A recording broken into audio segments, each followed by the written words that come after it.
De onde vem a inspiração? Os autores muitas vezes criam suas obras com forte influência da vida real, e com Pisces não foi diferente.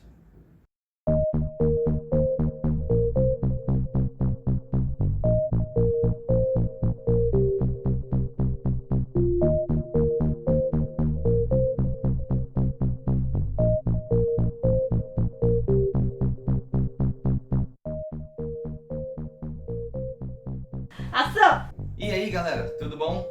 Na primeira parte de Revisitando Pisces, eu falei um pouco sobre a minha trajetória de carreira, o meu começo de carreira, como autor de quadrinhos, principalmente autoral e independente, e como Pisces, a minha série e a sua temática permearam toda essa trajetória.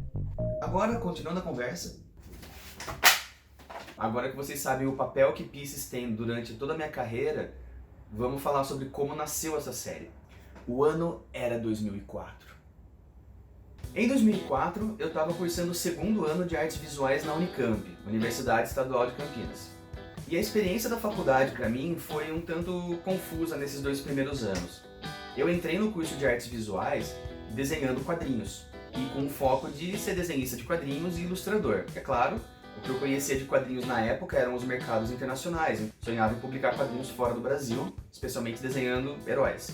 E durante a faculdade eu me deparei com uma realidade que não abraçava os quadrinhos e a ilustração como arte. Também vai ter um vídeo sobre isso em breve. Acontece que durante a minha graduação eu batalhei bastante para que quadrinhos e ilustração pudessem ser vistos como forma de arte. Mas até aí era difícil provar para mim mesmo que quadrinhos podiam ser arte quando eu estava só lendo super-heróis e só desenhando super-heróis. E eu percebia que eu não tinha uma história para contar com esses super-heróis. Eu podia inventar um herói super bacana, com um visual incrível, com superpoderes, mas eu não tinha uma história para contar. E eu fui percebendo que as histórias que eu mais gostava de ler, tanto dentro de super-heróis quanto de qualquer outro gênero de quadrinhos, eram as histórias que falavam sobre as pessoas reais por trás dos superpoderes. Então sempre me interessou muito mais a vida do Peter Parker do que as aventuras do Homem-Aranha. Sempre me interessou muito mais o drama do Bruce Banner do que o Hulk quebrando as coisas. Já dá pra perceber que eu gosto mais da Marvel, né? E aí, a vida acontece. Durante a faculdade, a gente conhece muitas pessoas e tem novas experiências e o mundo se abre perante seus olhos, os horizontes vão ficar muito maiores. Isso tudo é muito verdade. Para um cara que saiu de uma cidade pequena, eu sou de Pedreira, interior de São Paulo, e vim morar em Campinas, que era uma cidade bem maior e muito mais agitada e com muito mais opções, a minha vida toda foi mudando. E, como a vida acontece, coisas mudam. No final de 2003, a minha namorada na época terminou comigo.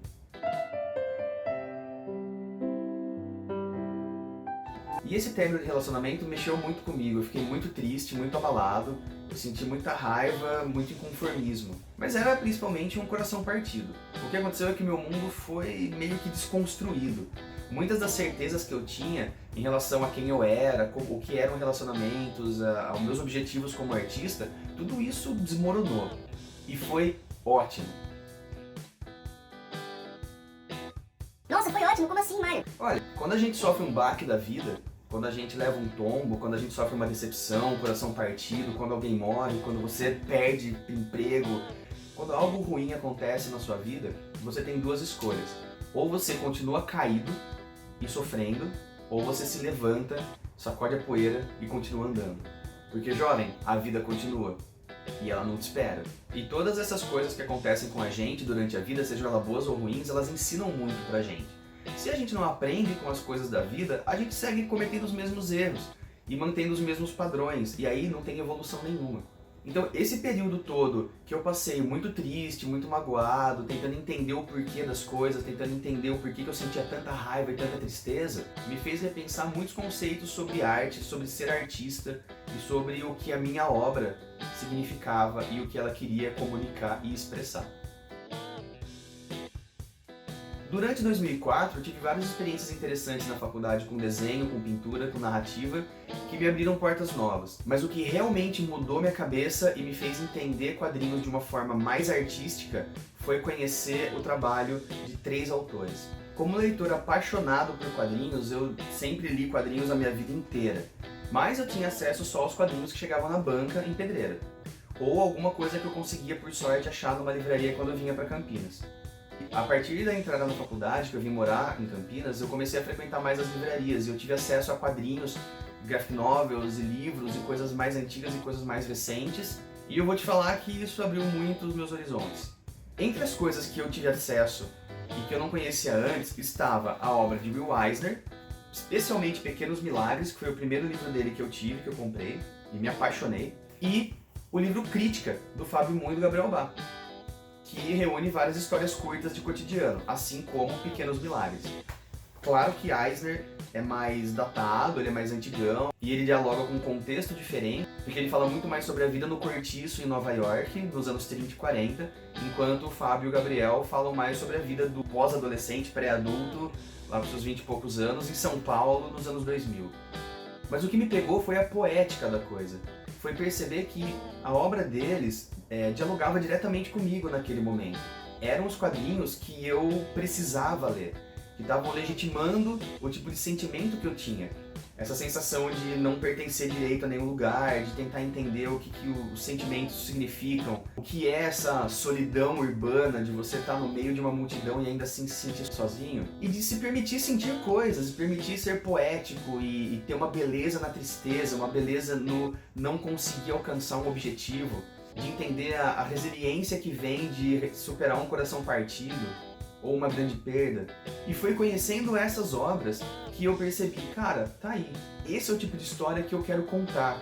Porque esse é o tipo de história que eu tô vivendo.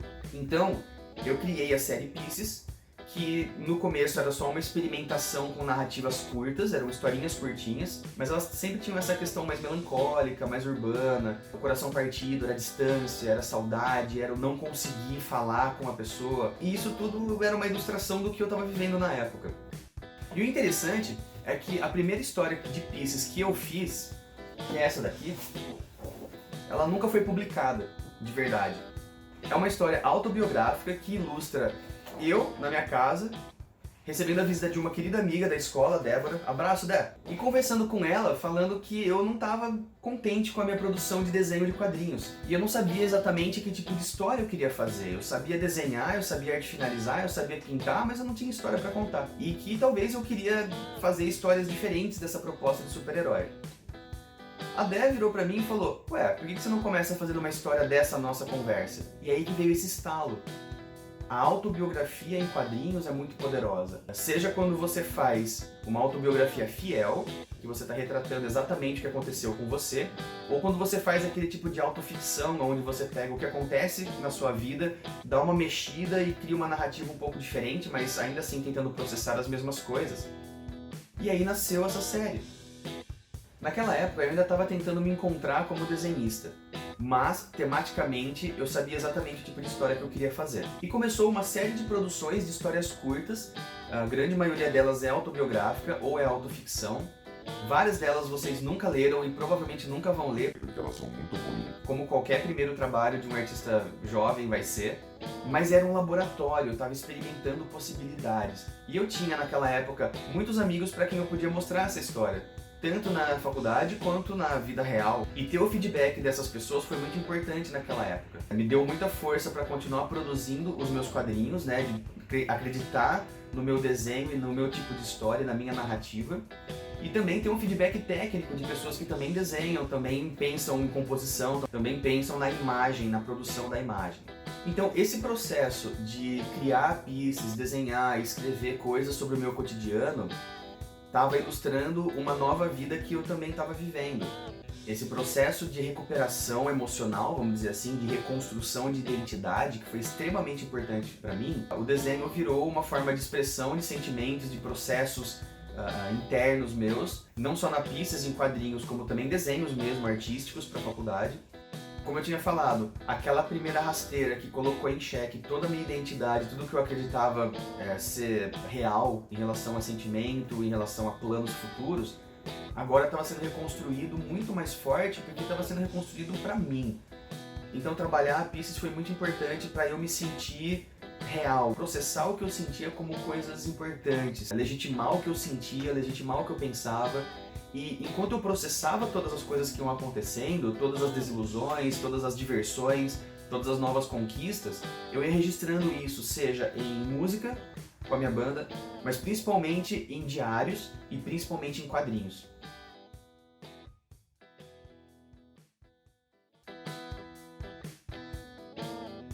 No próximo episódio de Revisitando Pisces, Uma Vida em Pedaços, o porquê do título e um pouco mais sobre o estilo e a proposta de quadrinhos da Pisces.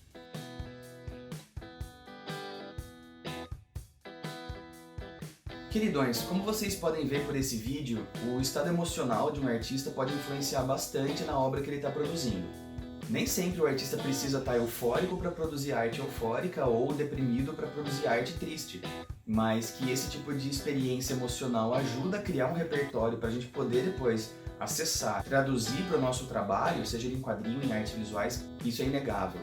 Eu não quero, com esse depoimento sobre a Pisces, romantizar a ideia do artista melancólico e triste e deprimido, e nem dizer que o artista precisa estar abalado emocionalmente para produzir uma arte emocionalmente poderosa.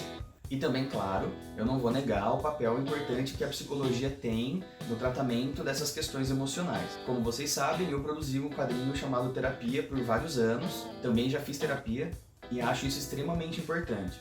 Uma das formas, naquela época que eu criei a Pisces, que eu encontrei de lidar com as minhas questões emocionais foi escrever roteiro, fazer quadrinhos. Eu escrevia muito diário, conversava com muitas pessoas, então era uma época onde a arte me ajudou a processar todas as minhas questões internas. Naquela época eu não fiz terapia, poderia ter feito, acho que seria importante, mas eu consegui, com todos os recursos que eu tinha disponíveis para mim, me reerguer, e o resultado disso foi que eu me tornei um artista. Eu vou fazer um vídeo mais pra frente falando sobre essa experiência de me transformar de um desenhista para um artista, que foi nessa mesma época, e aí a gente elabora um pouquinho mais sobre essa questão. Mas o fato é que Pisces se tornou o meu cano de escape, a minha forma de expressão e a minha forma de processar as questões internas. E me permitiu experimentar bastante com questões de narrativa, de desenho, de roteiro. Todos os autores vão provavelmente te dar esse conselho: faça histórias curtas. E Pisces começou com essa proposta. Em vez de querer fazer uma história muito longa, que eu com certeza não daria conta de produzir, por não ter maturidade, nem experiência e nem técnica suficiente para isso, as histórias curtas da Pisces me permitiram experimentar várias coisas e desenvolver um pouco mais do meu método mesmo, do meu craft, dos fundamentos do desenho do quadrinho. É por isso que eu considero tão importante esse momento da minha carreira. Essa foi a segunda parte de Revisitando Pisces, uma série onde eu vou falar sobre o meu começo de carreira e a criação e desenvolvimento da minha série de quadrinhos autorais Pisces.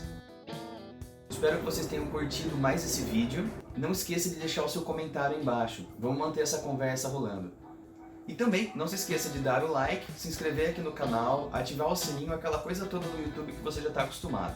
Você sabe que isso ajuda bastante o canal a chegar em mais pessoas e me ajuda também a saber o que vocês estão achando do meu conteúdo. Eu estou aqui para trazer conteúdo relevante para quem trabalha com, gosta de ou ainda pretende entrar nessa área que envolve quadrinhos, ilustração, design, arte e tudo mais. A gente se vê no próximo vídeo. Tchau! Corta!